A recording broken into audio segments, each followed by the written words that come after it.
why don't you tell us why Portlanders should elect you mayor? So Portlanders should really elect me mayor because there's no one in this race that's more ready, more capable, and has the experience and skills that we need right now than I am.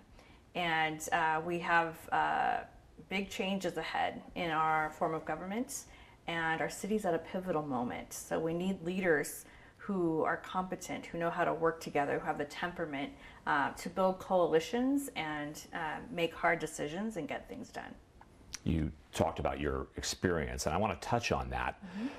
A lot of Portlanders are demanding change right now, but many may view you as a city government incumbent, given the fact that you've been on the city council since 2000 for the last 4 years or so. So if they vote for you, why should they expect change? Well, I've been there since January of 2021. I came in right after a lot of huge changes happened for Portland and actually around the world. Recovering, coming out of the pandemic, our economy was in a slump. But it's really critical that we have people in there that actually know what these issues are and have demonstrated through their work over the last recent years how to impact that change. And we've learned a lot in 4 years. I've learned a lot.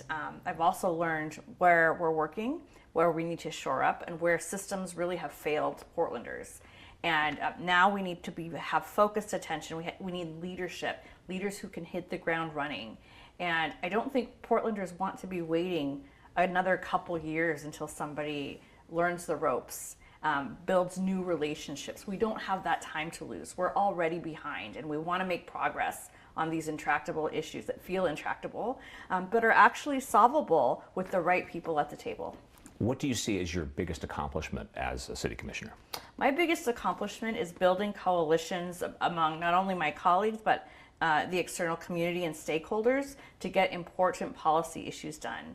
I've led numerous efforts to catalyze housing development at the City of Portland since I've been there. I've helped usher in our reform for our permitting process, which no other commissioner has been able to successfully do despite many attempts over the last 2 decades. I've also worked really hard to make sure that we're making progress on important things around public safety and investments in gun violence prevention and ensuring that we have the right responders in every role. Yeah, you mentioned the new form of government that Portland will soon have. How do you plan to navigate that if you are elected mayor? Sorry, can you ask that question? Yeah, no, it's okay. You mentioned the changes to the Portland city government, the charter. How will you navigate that if you're elected mayor? So there are a lot of changes that we know of. We have districts now for the first time. We're going to have more city council members for the first time, and the mayor will not have a role on council.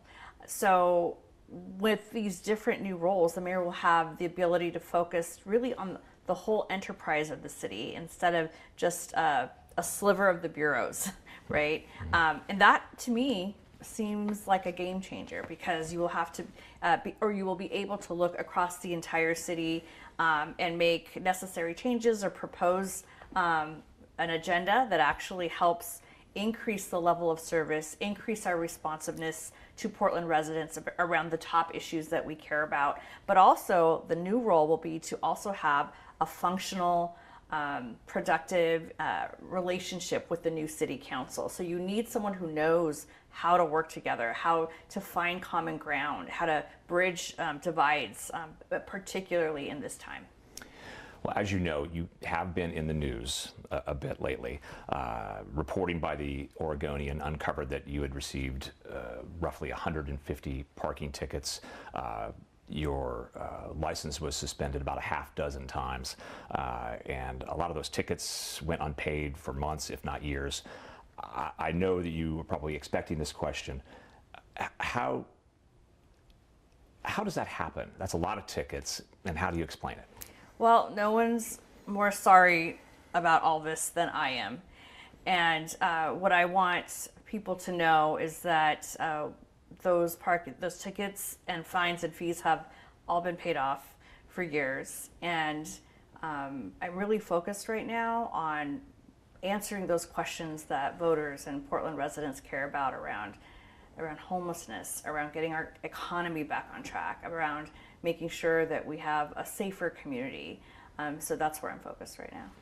There was also an incident that was caught on camera showing your car scraping another car, and then you walking away from that scene without leaving a note. How do you explain that one? Well, like I said, I'm very sorry these things happened, and I'm really focused right now on answering those questions that voters care about. Can you see how voters might look at that and think that it demonstrates a lack of respect for the city or a lack of respect for the rule of law? Well, I'm hoping that voters will give me a chance to earn that trust, and also that they will look at my record since I have been in office and I've made tremendous, contributions to things I think that Portland voters care about, like making sure that we have more affordable housing built, making sure that we've catalyzed everything we can do and turned over every lever we can to make it faster and less expensive to build in Portland, and also taking care of our small business economy right now in a very tough time. You are viewed as perhaps one of the more progressive candidates, and Portland is seen by many as a progressive city. Do you think that those values make you the best candidate to be mayor? I believe that our city values, I have Portland values, and whatever label we want to call each other, it's really about do we support the values of our city? Do we take care of people? Do we care about our local government? Do we care about neighbors?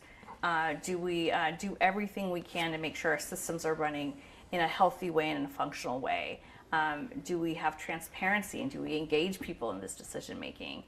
All these things are about our values, and I think that there are ways for us to make progress on our values. We share values with everyone. We may have different strategies about how we get there, and that's where the work is, finding the common ground so that we can achieve the big picture goals that we all know that we want. Well, let's talk about some of those strategies. Many of your opponents would take a more hardline stance when it comes to cracking down on homeless camping, enforcing the law. Do you agree with them?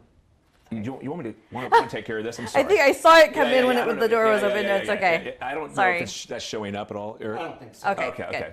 Unless it's right in front of you. Yeah, I don't No. think so. Yeah. Okay, So I'll ignore it. Yeah. I just know that we're watching that. Okay. So, well, let's talk about some of those strategies and policies. A lot of your opponents say that they'll take more of a hardline stance when it comes to cracking down on homelessness, enforcing the law, enforcing camping bans. Are you willing to take that type of a hardline stance in order to solve those problems? Well, I am absolutely wanting to uphold the law. That is at our core what our role is to do, to make sure that we are helping to facilitate a well-functioning city. And so that's an easy thing for me to answer, that absolutely we're going to uphold the laws in our community, in our city. We're all responsible for doing our part. In terms of, I lost the thread on the second part of the question. That's okay. We're editing. Okay. We're editing it. So about about taking a hard line stance on cracking down on camping. Whatnot. Yeah. So when it comes to homelessness, when it comes to community safety, public safety, all these issues, we all virtually agree around the same things. We all know that we need to do something about it. We all know that our community cares about these issues very deeply. We all want to make progress on it. How we do it might differ, but it doesn't change the notion that they need to be addressed, that we need to solve these problems together. And we need people to understand where the parameters are. We need to understand, what our responsibilities are, what as a city, what your responsibilities are as other jurisdictions or as a resident in this city, and that's where the conversation is. How do we make sure that everyone's doing their part? A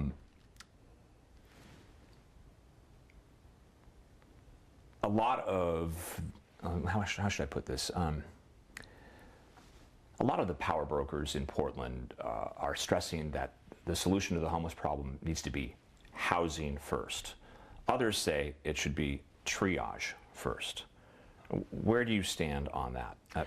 I believe that it should be all of it. I don't believe that there's one solution. I don't believe that housing first is the only solution. I do not believe, I guess I'll say, we need all solutions on the table right now. We are in a new landscape.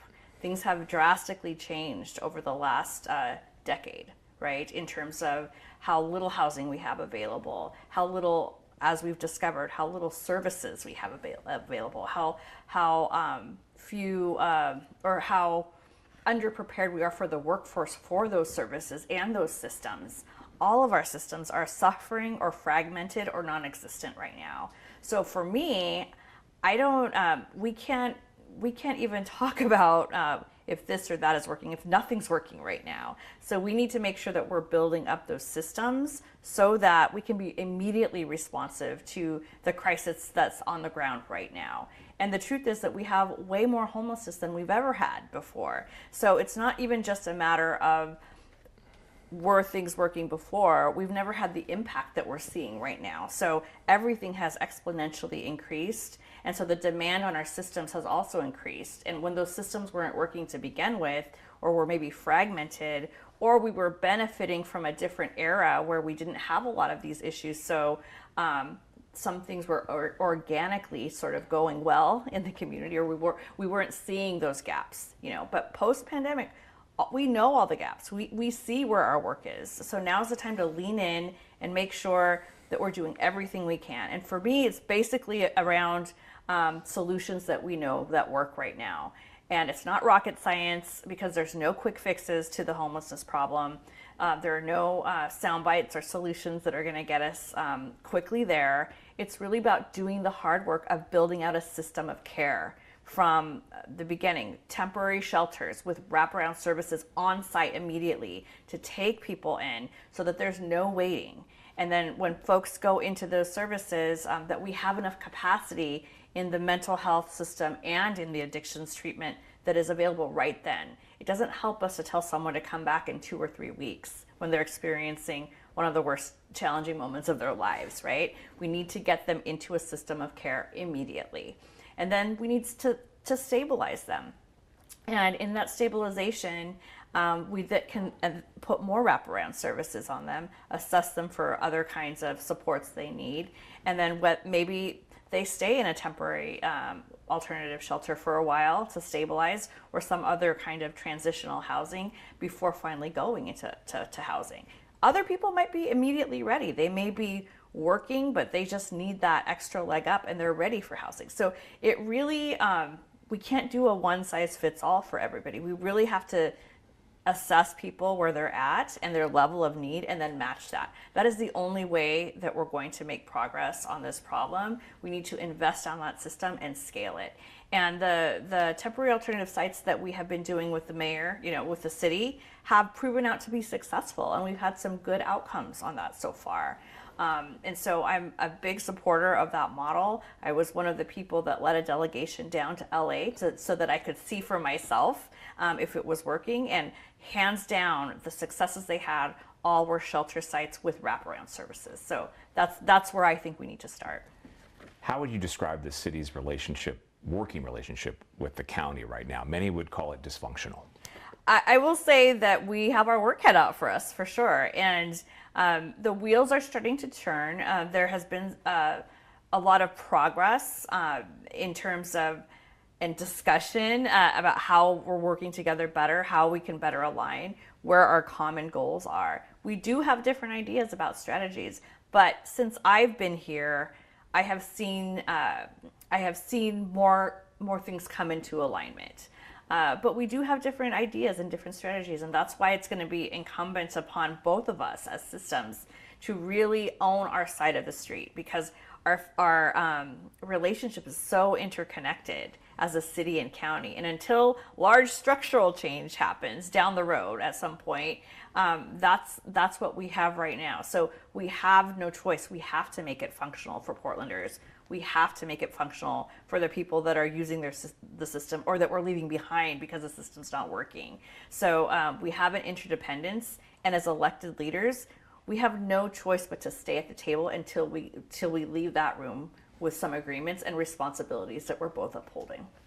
As we wrap things up, do you have final thoughts, things that you want Portlanders to know about you before this election?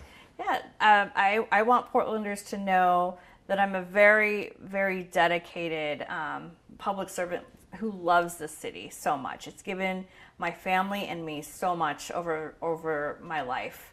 And I really believe that Portland's best days are truly ahead of us. Every time I've seen us encounter as a community challenges or issues, when we lean into our values, when we come together and align, I've seen us do amazing things in this city. This is how Portland does it. And so we need to remember who we are, and that we don't have to lose ourselves in order to change things or be more accountable or more transparent or make progress on our issues.